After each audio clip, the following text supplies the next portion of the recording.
About 1 out of every 5 people in the world logs onto Instagram at least once a day. And on an average day, 500 million accounts post a story. It's also a massive e-commerce platform. Users spend about $100 million per day through interacting with shopping posts or business accounts. With such high levels of engagement, and some may say addiction, Instagram is a treasure trove of user and marketing data. But this data is also notoriously difficult to fetch at scale. The user interface is constantly changing, and the algorithm feels like it's updated every other week. So today, I want to show you our new Instagram profile API that we've launched here at SerpApi, which is going to let you grab all the profile and post data belonging to an account with a simple API call. With our API, you'll be able to scrape hundreds or thousands of Instagram profiles in just a few minutes, saving you tons of manual labor. Instead of spending hours scrolling through Instagram profiles to find the highest performing reels, you can use our Instagram profile API to get all the post details and then filter for the highest or lowest performing reels. In fact, let's jump into the online playground so I can show you what the data you get back from the API looks like. But before we get started, make sure that you've created a free account on SerpApi.com so that you can get access to 250 free search credits. Next, head to our online playground. You can find it by going through the documentation or clicking the link in the description below. Just make sure that when you're in the playground, the engine is set to Instagram profile. And today we're going to fetch the profile details of the famous footballer Lionel Messi. A quick Google search gives me his Instagram handle, and all I need to do is pass that into the profile ID and click search. Within about a second, you should be able to see the JSON data over here on the right-hand side that contains his profile details, as well as an array called posts that contains all the posts details on his public profile. This JSON data contains all the information that you would be able to see on Instagram's own user interface, such as the number of posts they have, the followers, their following count, and much more. And on top of that, you even get back data that's hard to find on their user interface, such as whether or not it's a relatively new account, what business category they're in, and whether or not it's a news organization that's restricted in Canada. To show you how easy it is to integrate this API call into an existing code base, today, I'm going to build a simple Express.js backend to fetch the preview for a public Instagram profile. I'll also grab the last 50 Instagram posts and get the post with the most and fewest likes. So we're now in VS Code, and I've set up a skeleton app with a basic Express.js server as well as a React frontend. For this tutorial, we'll be mostly focused on the backend so that I can show you how to make a call using SerpApi. And before we get started, make sure that you've copied your API key from the dashboard into your env file.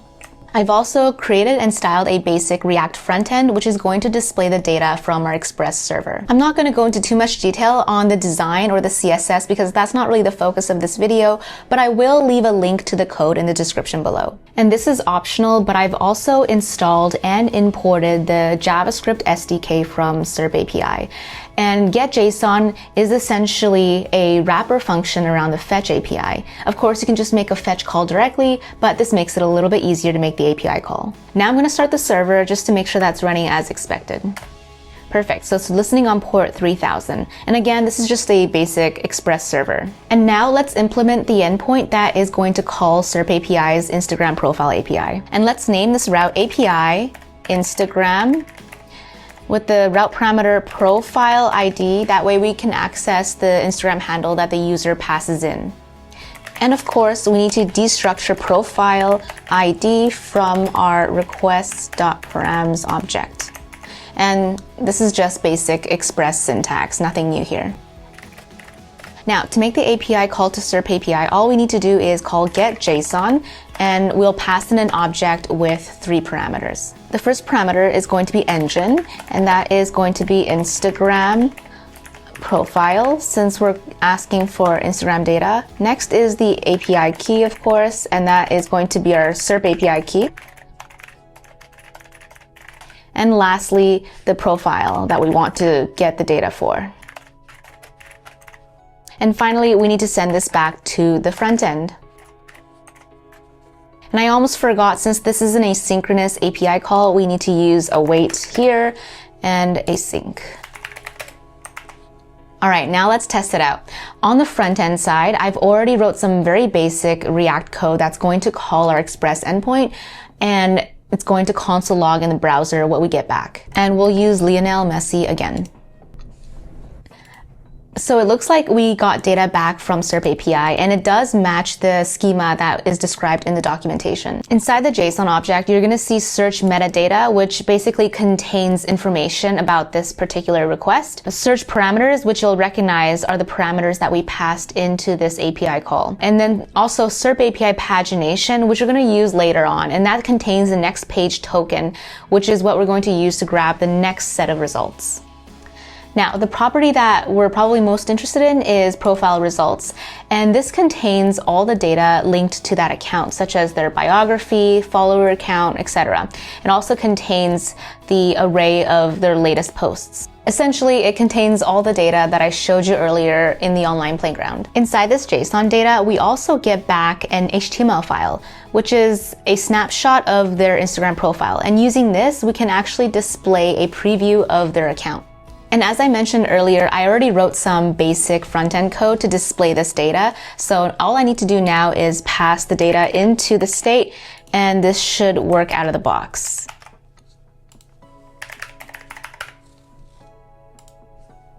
Awesome. So now we can see a preview of their Instagram profile.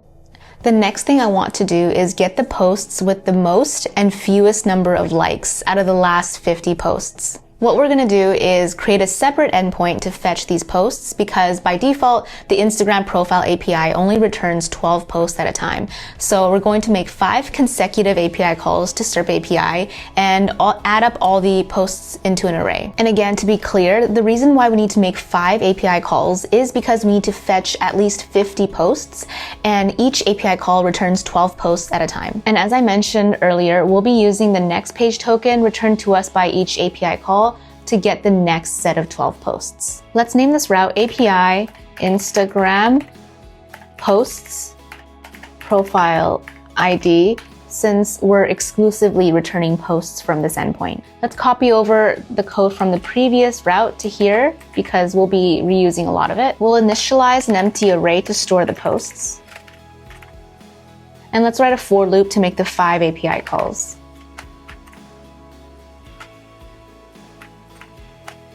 And inside this for loop, we'll be calling getJSON.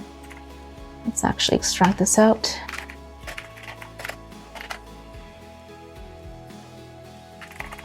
And now all we need to do is grab the posts from the JSON data and push it into the posts array. And looking back at the JSON data, it looks like the posts are under the property profile results, so we'll just use that.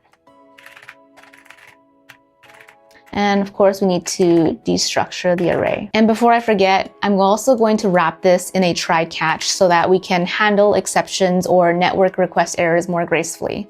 And we also need to declare a new variable, next page token. And this is going to store the page token from each API call that we're going to pass into the next API call to get the next set of results, right?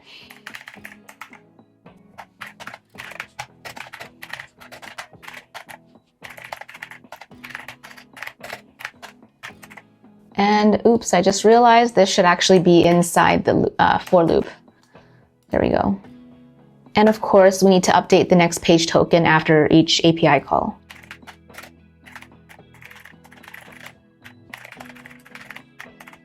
And just as a recap, here we're passing in the next page token as one of the parameters that we pass into our SerpApi call. And at the end of each API call, we'll reset the next page token variable to the new next page token to get the next set of 12 posts. And if a next page token doesn't exist, which means we've reached the end of the post and there's no more next page, we'll break out of the loop. I'm also going to add some optional chaining so that it doesn't throw errors if post doesn't exist on profile results.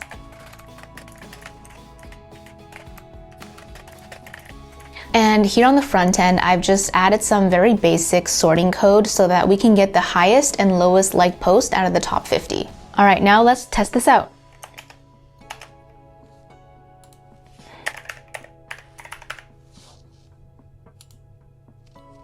So not surprisingly, the post where he talks about going back to the stadium where he spent most of his career playing got the most engagement at over 36 million likes.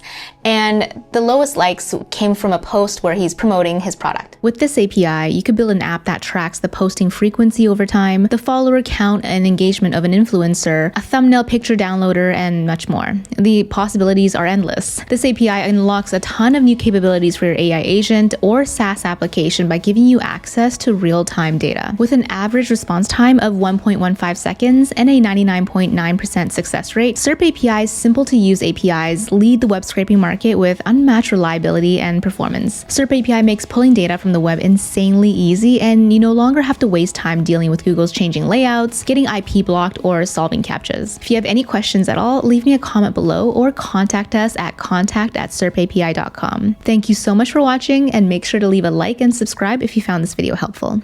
See you in the next one.